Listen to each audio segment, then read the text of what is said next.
हेलो दोस्तों, मैं विष्णु गोयल लेकर आ चुका हूँ फिर से एक नया वीडियो जो कि रहेगा कलश निर्माण से संबंधित।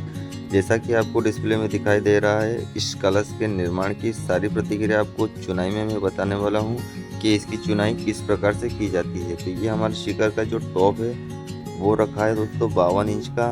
और जो सेंटर वाला सरिया है जिसमें कलश ऊपर स्थापित होता है, कलश जो सीमेंट से बनने के बाद एक कलश और लगता है जो कि तांबे का या पीतल का तो लगता है, उसके लिए सरिये को ऊपर की ओर ले जाते हैं। तो यहाँ पर हमने सेंटर से 26 इंच का है और ये हमारा फर्स्ट स्टेप है।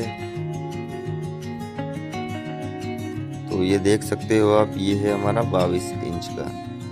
तो ठीक वैसे दोस्तों मैंने हर ईंट का स्टेप इसी प्रकार से नाप करके रखा है ताकि आप वीडियो में आसानी से समझ सके।